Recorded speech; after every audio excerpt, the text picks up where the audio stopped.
Hey guys, I'm Alec. I am the leadership coordinator here at Protocol 80, and today we are going to see what the protocol is for leveraging automation for sales. Now, in HubSpot, there are a few tools that are really good for using automation in the sales world, both externally and internally for your processes. The one that I love is sequences. These allow you to preset some of those email templates that you use all the time. They send in a one-to-one format, and you can string them together and send them in a cadence that works for you. One cool thing about sequences too is that you can incorporate tasks. So you have three emails going out in 10 days or something. In between those, you can have an automated task set for you to pick up the phone and give them a call. Totally depends on what your process is, but that's a great feature too. Another thing is that you can send the sequences right from your inbox if you have the HubSpot sales extension in Gmail or Outlook, anything like that. So based on your processes, not everyone works out of HubSpot all day. I do. But I know not everyone does. So if you just work through Gmail all day, that's really helpful if you have those sequences at the ready. Now, another piece of automation is the workflows tool. Now, externally, these are a little more difficult to personalize as they send in a marketing type format, and these are strictly automated.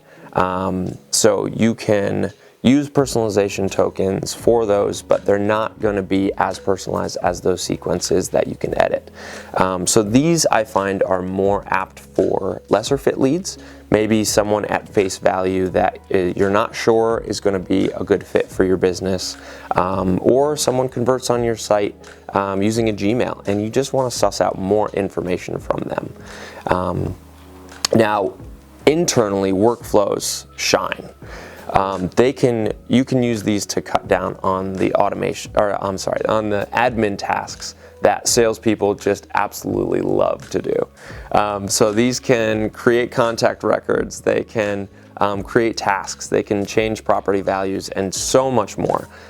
So feel free to be creative and use those to tailor your processes too. Another internal tool that we can use are playbooks. So these are basically scripts that your salespeople can use during their calls.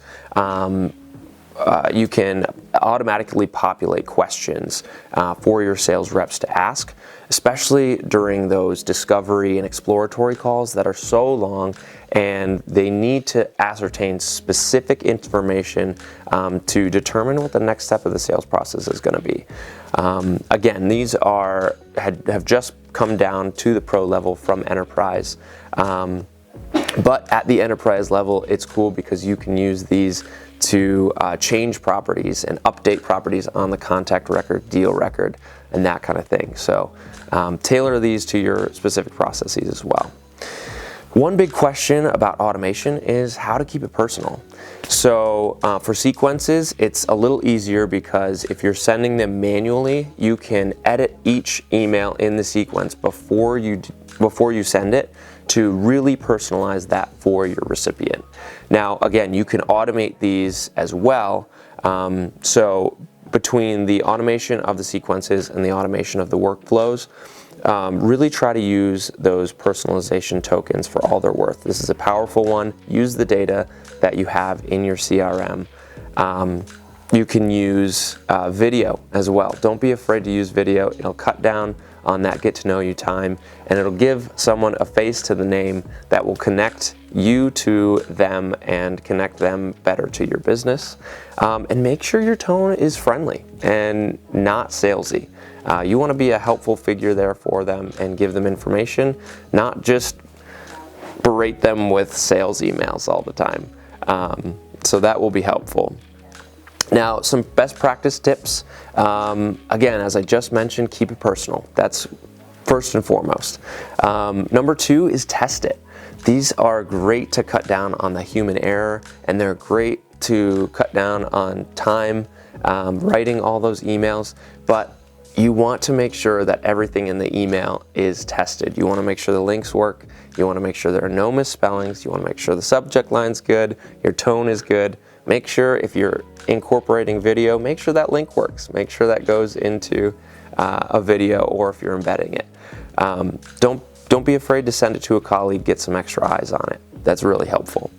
And the last one that I have come about just recently is to consider to include a unsubscribe link. In the workflows you have to, because they're marketing type emails, but in the sequence you don't have to. And I find that in the B2B communication, this is kind of an expectation that you have. Hey, if you don't want to hear more from me, then I want to make it easy for you to tell me that you don't want to. So we don't have a ton of time today to go through all the automation tools. We didn't touch on snippets, which are great. We didn't touch on templates, but those are my three biggest things that I love to use internally and externally for sales automation.